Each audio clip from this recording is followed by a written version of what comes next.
Hello, everyone. Hi. Uh, Welcome to our third night with the refugees in the art event. We are very excited that you are all here with us, and we're very excited about tonight's event. I know many of you were here on Monday, on Tuesday, and yesterday, but I would like to remind you all that this event is to honor the women, specifically the women that are part of the We Can Do It program.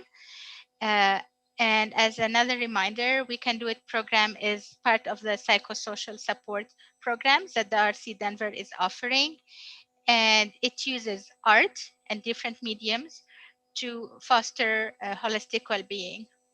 We used a lot of tools. The first year we used fine arts like pottery, candle making, card making, uh, drawing, calligraphy, etc. The second year we used expressive art, so we did photography and theater, dancing, singing. And this year, the one that we're celebrating and ending now, we did art therapy with Jay, that's with us tonight. We did movement therapy, we did herbalism, and we did story circles. So, what we try to do is we try to give the woman different tools and means of expression, because sometimes it's difficult to just sit and talk. Sometimes it's easier to draw or to move or to dance. And many studies proved and showed that with the refugee population, this kind of alternative support is more welcome, because our women and our clients in general come from cultures that are a lot based on communities, sharing, of using, natural dance, prayers, assemblies, neighbors, etc., to help each other. And it's weird to move to a more Western model where, like, you sit in front of somebody and you just talk about your problems. So this year, as I said, we used art therapy. We called it therapeutic art, and maybe Jay now will give a little bit the difference between the two. And the women created amazing pieces that also Jay will show some of. And you saw some, for those of you who watched the movie on Tuesday, the documentary, you saw also some parts of those pieces that they created. So Jay now will tell us about herself, about art therapy in general, and about her experience with the program this year. So we're very happy to have Jay with us tonight to demonstrate for you all a little piece of what the women uh, tried and explored every week. Jay? Hi, Mireille. Thank you for the opening and thank you for the introduction. Hi, everyone. My name is Jay. I am a art therapist and also a clinical therapist. I had the honor to work as an intern in Mireille and Jordan's Open Art Psychosocial Support Program from 2017 to 2018. So I'm an old friend of IRC, and I'm really happy that Mireille, asked me to be part of the We Can Do It program this year. So I'm very honored working with the resilient refugee population. It's just the best job ever. So this is my introduction, and I also wanted to share with you all a little bit about our therapy. It is a very new field. It's only founded around 1950, so it's less than 100 years. So our therapy is just like um, music therapy, dance movement therapy, equine therapy, and it is one of the creative modalities in clinical counseling. So it's not really about interpreting clients' artwork, and we know what's going on in the artwork, and we know the meaning of all. Not at all. It's not. It's really about using the creative process, using the art process as a vehicle to deliver the therapy, to spread the healing power of art. So and then there are so many choices you will make via the art process, right? So and then it's more about making the unconscious conscious, because there's so many information containing inside this art process, regarding every decision you make, the color you choose. And so, but sometimes you don't even know it. So that's why we call it that. The art process is really using the art as a tool to really help you to understand yourself or get to know yourself better. And also creating this visual images that the therapist and also the client get to see together, then people can really get to see the full experience that you're experiencing, because sometimes the words are kind of limited, right? And also parts of our experiences, all our nightmares and memories, part of our emotions and flashbacks, and then some traumas, they're actually all stored on the right hemisphere of our brain as images. So when you, like Miri said, the Western standard talk therapy, then you have to translate all of that into the left hemisphere's brain, where that's where all the logic and language, it functions over there. So you have to translate to the left hemisphere of the brain, and then you talk it out.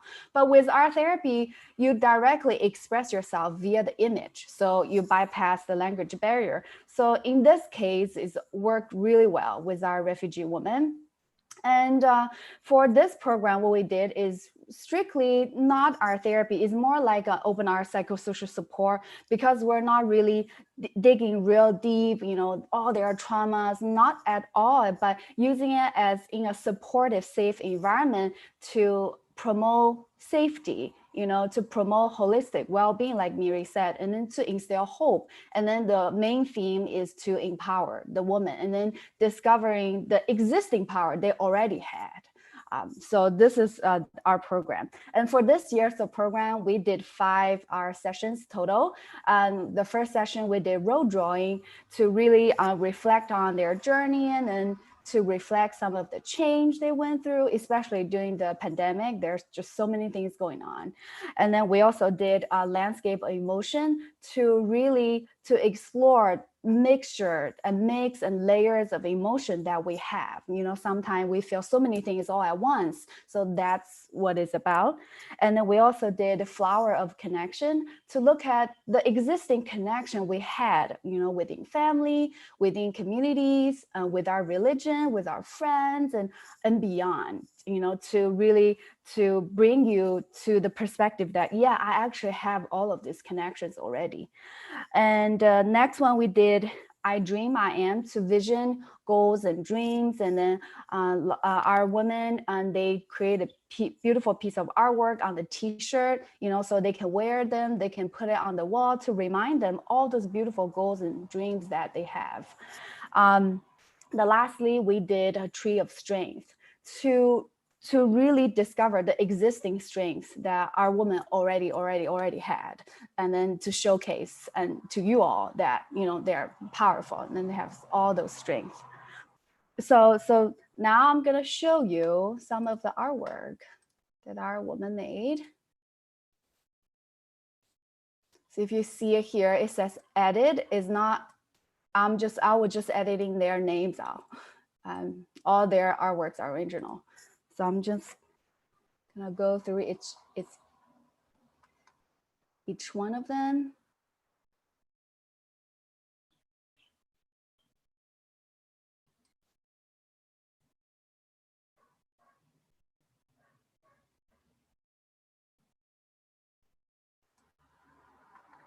Oh.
Thank you for being with us for this experience. The reason why I didn't talk, because I wanted to let the art speak for itself. And also, all our women, they are the artists. I don't want to speak for their artwork.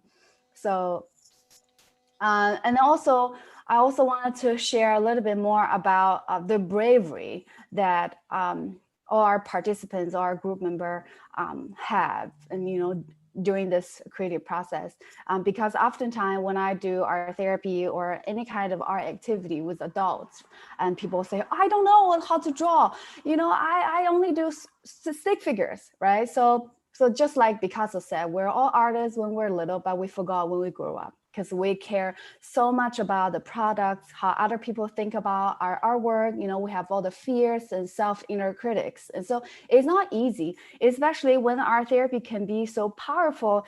It access directly to all this information, like your traumas and your nightmares, your flashbacks. So sometimes, and the image can be really powerful, but our woman, they really, really engaged in the process, and then they were just playing with the art materials.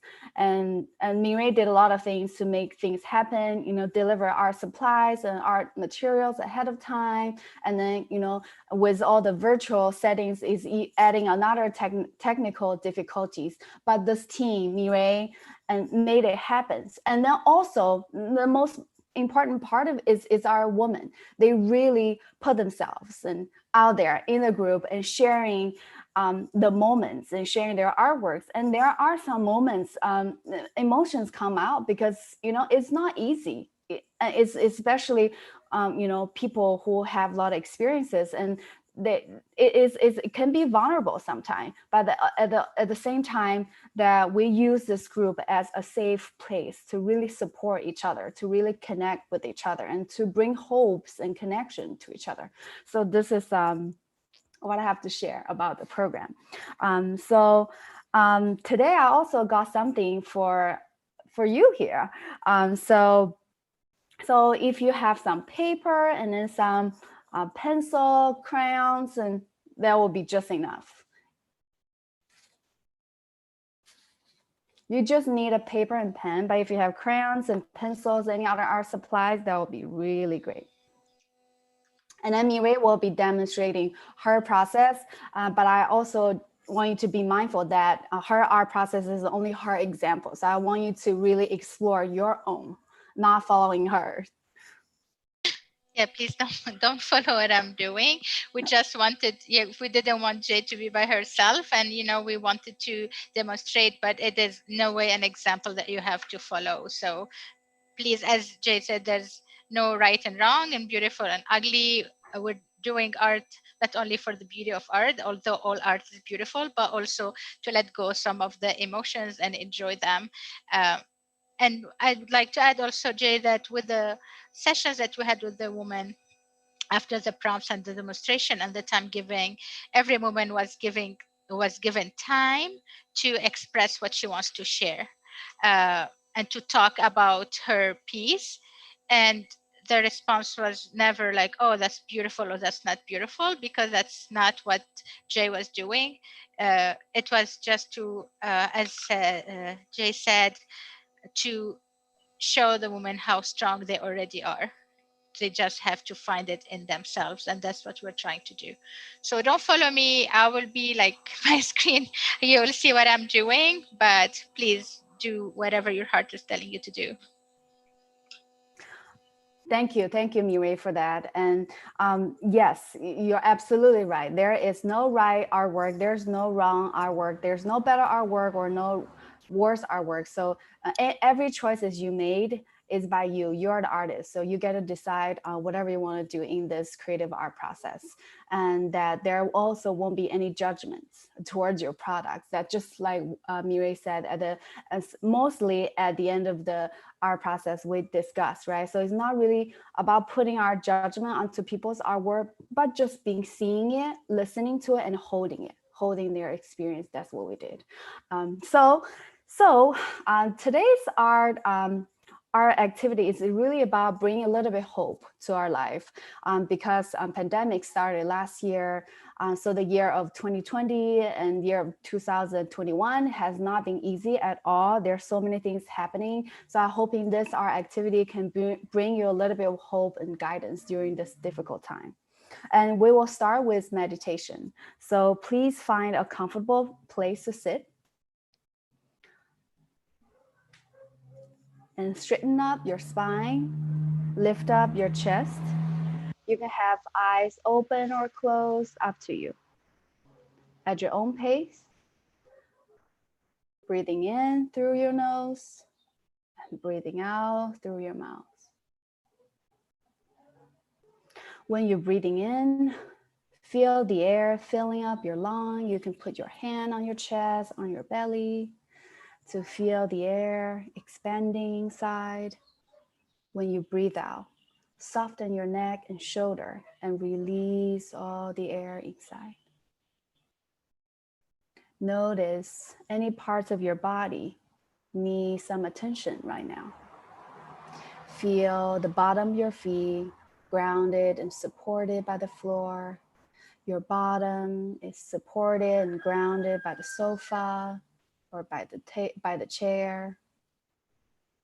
Any parts of your body need some attention. Feel free to move or wiggle your body to give them that attention they deserve. Keep breathing. In through your nose, out through your mouth. I want you to see your mind as the clear blue sky. Sometimes it's covered with clouds. The clouds are our thoughts, our emotions, our experiences, or the stories about our experiences. There are some good clouds. There are also some dark clouds with lightning and thunder. Sometimes we're physically here, but we're actually 1,000 miles away with our thoughts chasing the clouds. We don't get to see the sky. So this is what we're doing here. By breathing, keep breathing. Being aware of our breathing, being aware of the existence of the clear sky and the clouds, that we're creating a little bit of space and those awareness in our mind. So there can be light shining through the clouds. So there are space in the sky. So that we're living in this moment, right here, right now. We're not chasing our thoughts. We're not flying away with them. We just see them, be aware of them, and come back to your breathing. So notice any thoughts, any feelings, any experiences that rise up. Is it a worrying thought? Is it a future planning thought? Whatever it is, just name it, see it, and come back to your breathing. And keep breathing. The moment you come back to your breathing, you drop all the attachments to all your thoughts, all the clouds. You are right here and right now. Keep breathing. Now imagine yourself kayaking on a clear day in the ocean. Feel the ocean breeze touching your face, seeing the crystal clear water underneath, seeing the clear blue sky above. Feel the warm sunshine on your skin. You're enjoying the peace and quiet kayaking by yourself. As the day progressed, the weather has taken a turn for the worse. The sky has darkened. Temperature has dropped. The waves are splashing onto your kayak. It's misty with all the waves clashing. You cannot see clearly. You're trying your best to head back to the shore. You seem lost and scared. Suddenly, in the distance, you see the warm light beam shining through the mist. It is a lighthouse, showing your way to safety. There is hope. You're following the light beam from the lighthouse and heading back to the shore. Now, take 3 deep breaths and check in with yourself. You can have your eyes open or closed. What's hope feel like in your body and in your mind? What color can represent the hope you just felt? What size is it?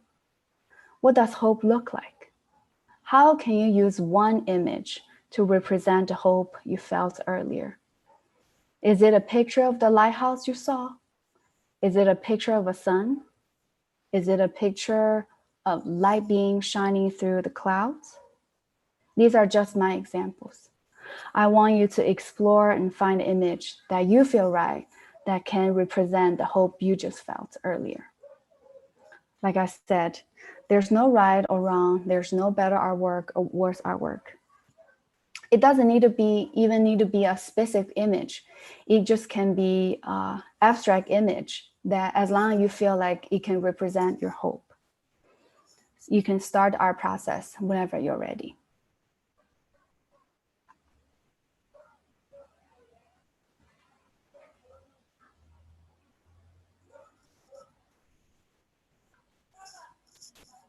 I'll play some music while we're showing Mirai's art process. Jay, how many minutes do we have approximately, just so people We know? have about 15 to 20 minutes. Thank you.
So the process is looking for an image that can represent the hope you felt.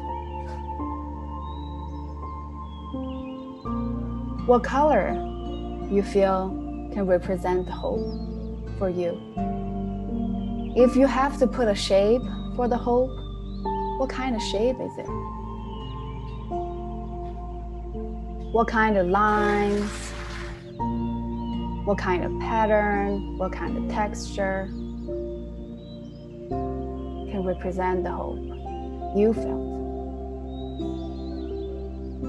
How big is the hope? What size of it? What size is it?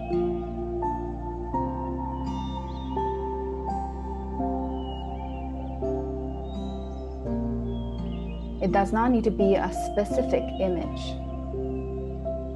It can be some abstract lines or colors to represent the hope you felt earlier.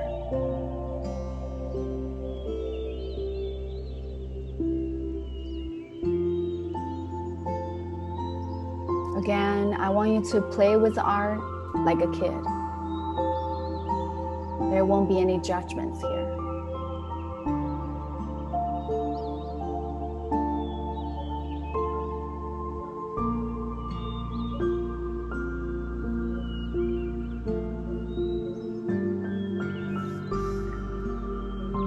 Feel free to ask any questions in the comment section or in the chat.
Take your time.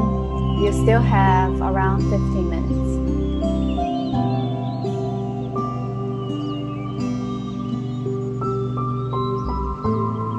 This is the time for you to explore, experiment, and play as a child. that we're all being busy adulting.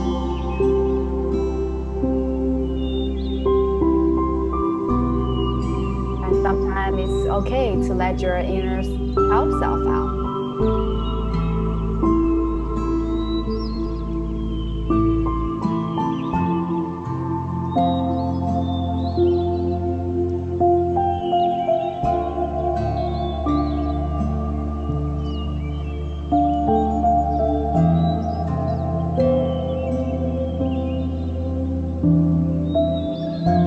And sorry for the rooster sounds in the background.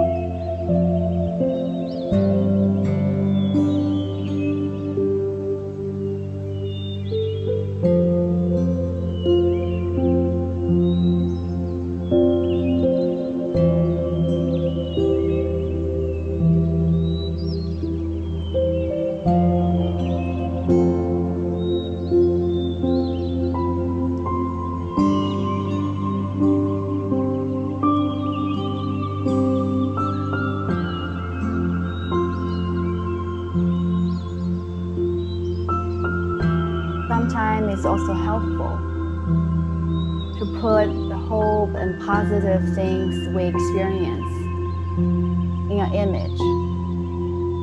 That's something we all can see.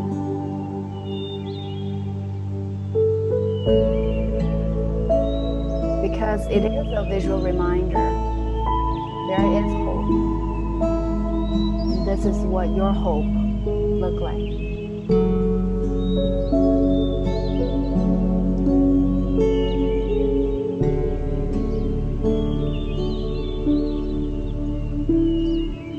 Are you using one color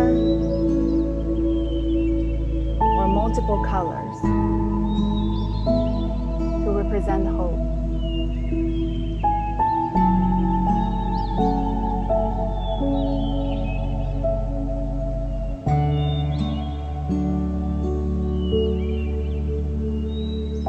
What kind of shape you use?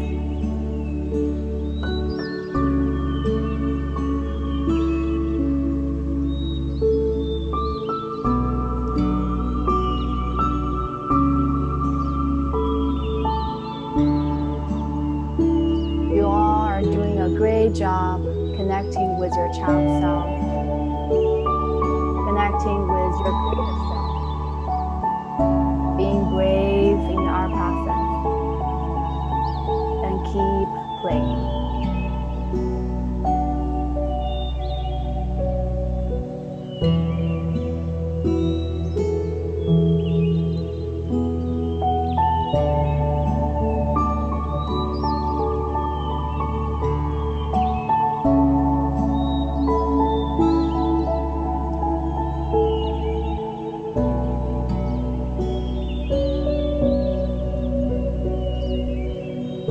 We'll give everyone 5 more minutes to wrap up.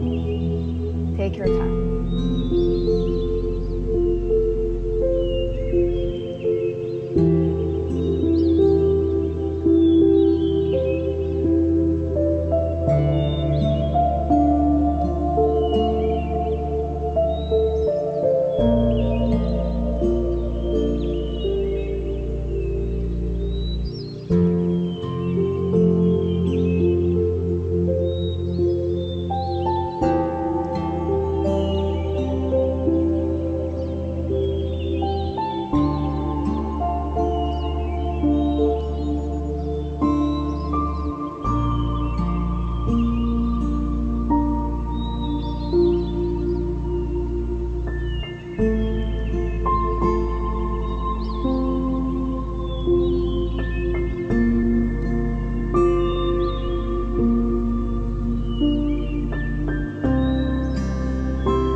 I'll give everyone one last minute to wrap up. And I see some questions I'll answer at the end. And thank you for the questions.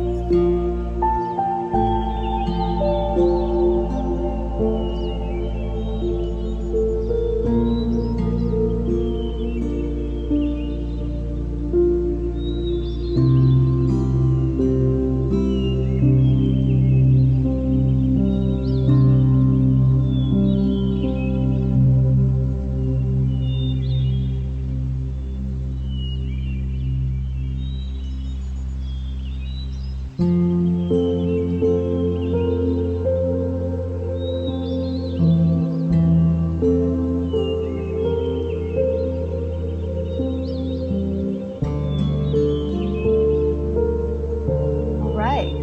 Thank you for being brave and creating the artwork.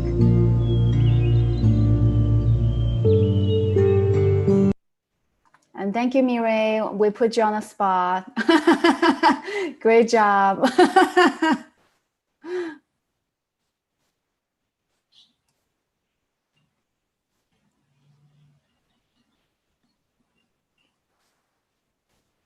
All right, so I saw some question popping up. So one question is that, in your experience, is this type of therapy more effective than traditional counseling where you talk about emotions, or is it simply just different? So I'll say it really depends on the client. Our therapy is not really just for people with artistic background, not at all. It's really for everybody. And then it is also more effective than the traditional counseling. Depends on your client. So for example, if your client had difficulty already trying to talk therapy, have difficulty expressing herself, or tend to really like intellectualizing everything in the mind, right? So it seems like hard to get out of the loop. Then I'll say trying some more of a creative modality. And also I do mindfulness-based art therapy. So it's really bring mind to heart, right? So when you created a piece of artwork, you're not creating it with your mind. You're creating with your mind, body, and spirit. So this is kind of like holistic approach that I use. So I found it more effective for some of my clients. So it really depends. And then if you feel like you love horses, equine therapy might be a good fit for you. So for people who seeking different types of therapy, I definitely suggest them to shop around and find the one that really works for you. And we have a question. We have a second question. Mireille can answer it too. Yes. So the second question we have is, how do you think therapeutic art sessions that we did and we can do it affected the woman? And did you see that it was beneficial? One thing I'm sure of is that in the beginning when Jay started, and as she said, she did 5 sessions. So every month, therapeutic art was one of the 4 modalities that we used every month. In the beginning, we heard a lot of, oh, I'm terrible in drawing. I don't know how to draw. It's, and then even when they're showing, they're like, oh, it's ugly. Like you heard a lot of doubt, a lot of self, like, being harsh with themselves, speaking not very kind things to themselves. And then every month we started hearing less and less of this. And the woman would be because we were online and people had like to kind of take turns, we would see like many people trying to talk at the same time. So they were very eager to share. And we stopped hearing those negative things. We started hearing more of like people and women very happy, very excited to share what they did. Another thing I noticed is that with time, women started sharing deeper things and opening up more and try to show through their drawings and painting and all the different things. I have a lot. I should have brought the things I did during their sessions. Jay also like we did lots of like cutting, and so she did use a lot of material, collages, not only just like a 2D. We started feeling that the women were able to use different tools to express more and more, and they were more open to sharing about traumatic things and about also good things like their hope and their dreams. They were very proud to share, and many of them kept a lot of those pieces that Jay did. So I also heard from them many times how they were like looking forward for this session and how they were very excited because, as Jay said, we always think that kids, have like those are for my son, right? So he uses them and have fun. But then when we're old, only artistic, gifted people would keep doing it. But what she did, she brought this back to all of us. So people were starting to enjoy and they were like digging inside the kits that we delivered for them and explore more and more and use more and more of the supplies. So I pretty sure it helped a lot of women. And I also wanted to add that because we are designing this program using art as therapy, right? We're not forcing any kind of agenda onto them, and it's also very strength-based approach. It's really a creative support group. Because in my experience as a clinical therapist, sometimes when we do just support group, right, by people starting to do introductions of selves, like their mental health diagnoses, the trauma they went through. That's how they start a group. That really sets a tone. That, for me, that is not positive or strength based. But here, yes, all of the women, they went through unspeakable trauma, but their not trauma does not get to define them. That trauma is part of their experience, but that's not who they are. They also have all those connections, all the beautiful part of their experience, and then also their strength and power. That's also really, really worth like mentioning. So that's what we did in the group, using the art process to really foster the rediscovery of their strength. So a lot of the time we really don't need to talk about their experience unless they wanted to. So they use the art process as a form of expression, and sometimes things come out, but it comes out in a natural way. So it's not like, oh, we're gonna sit here, let me hear you, what kind of trauma you went through. No, that for me is not how we did this group. So, and sometimes you can see, in the art process, and some women, they just start crying, and then they, things that, something has brought up and they couldn't handle it. That's completely okay, because, we all have this part of this experience. It's just hard to talk about. That's okay, but we're holding them together. And then you'll see, like Miri said, some of the women, they become so expressive. And then some of the women, they even establish certain type of artistic style. Like if you see the artwork, you're like, oh, that's this participant. Like they even develop their own artistic style, and then they are very proud of their artwork. So I like to believe that it helped. So okay, next question. Do you have advice for doing this at home alone without being guided by a therapist? So yes, so if you do it at home, you're just doing art, right? You're just making creation, you're just creating. So it's not really you're doing art therapy, you're doing art as therapy. Just like when you listen to music as therapy, right? As part of that's the thing about music, art, creative sports, and nature. They carry this healing properties with them. naturally. So, so I'll say, if you have a stress day at work, and just doodle, do some collages. I cut papers. So I put on some piece of cardboard I got, so it's not really about you're creating something, but you're in the process to de-stress or to take a break. So whatever it is. So I really encourage you to make some art. And then for me, it's not about really art. It's about creating, that being in the creative process, that if you are creative, you'll never be bored. So next question. How do you release yourself from the judgment? Oh, this is a good one, because we all carry so many self-inner critics, right? I can't draw. I can only do stick figures. If you ask me to do dance movement therapy, I'll tell you I have no body. I don't know how to move. So it's, we tend to carry this negative bias brain, which is very normal. So then I will ask you to just doodle without thinking about the products or tearing paper. So those are process based. Or sometimes in my practice, I will take clients out. We just take some brushes with water and just paint on the rock. So you won't have any products left, but you're just doing the process.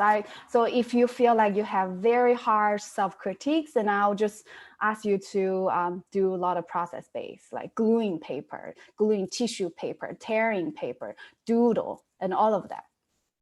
I hope that answered your question.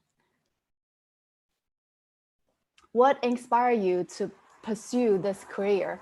I was a teacher. I worked with children and adolescents for schools for many years. And I feel like I still want to work with the population, but I feel like the tools and the career I have is limited. So I'm always love to create and love the art. So, and it just happened that there's an amazing program in the place where IRC Denver is in Colorado, and they have an art therapy program. So I went to check it out and hooked since.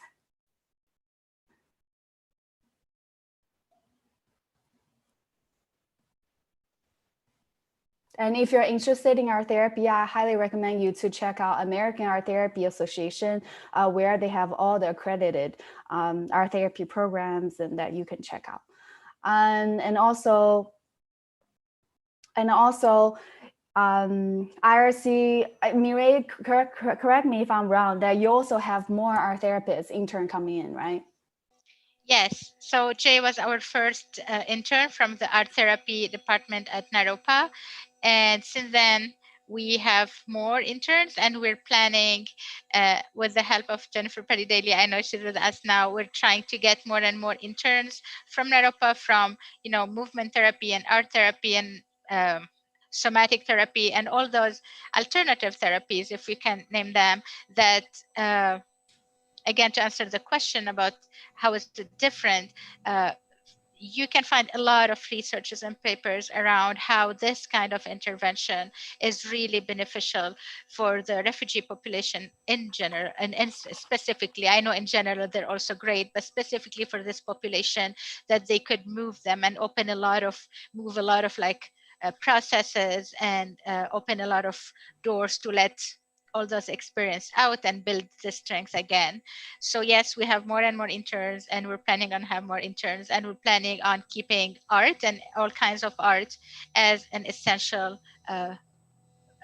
medium of what we're trying to do with the clients we're serving. Definitely. Mm-hmm. Yeah, and then especially with refugee population, there is certain mental health stigma, right? So towards counseling, towards therapy. So it's not like, oh, when they resettle here, then we're gonna do the Western therapy way. No, it's really based on what they need, what really feel more comfortable for you. So our dancing and singing and movement, gardening, all of the things that is already naturally healing. So we're using all those healing powers of those modalities instead of, reinforcing our agenda onto the Yeah. group. Yeah. And if you notice in the documentary on Tuesday, as soon as the women got together, they started, like, they got a bucket, literally, because they didn't have instruments. They started like drumming, singing, and moving their bodies. And this is how they, naturally, they feel better and help oneself and each other and the community. And that's why we're trying to use those natural ways that communities and different cultures usually do in order to feel better without, as said, without forcing them to like a kind of intervention or therapy that some cultures believe is the right way or the best way. And you don't have to say, Sarah, about the rooster. I want to share with you all, and it's funny, every time Jay would be facilitating virtually, we'll always hear the roosters. Jay is in Hawaii, so her time, she's like, way early. So when it's noon here and we're doing the therapy, it's early there, and the roosters are all around. So it would bring a lot of energy and laughter to the group every single time. So we love the roosters. Don't apologize. Thank you so much for having me here, Mireille. It's been such a wonderful journey working with you again. Thank you so much, and thank you for what you've done, and thank you, IRC, for this platform and opportunity for all you've done for the refugee woman. Thank you. Thank you. Thank you, Jay. Thank you for all what you supported as an intern with our youth and women, and we can do it. And hopefully we can keep this going in the future. Thank you all for joining our third night. Just a reminder that tomorrow we have our closing event. It's going to be at 7. No, not at 6, like all those 3 days. So get ready to move also and feel better through a different medium, which is singing and dancing after the awesome art that we did today with Jay. Thank you all, and we'll see you hopefully all tomorrow. Bye, Thank Jay. you.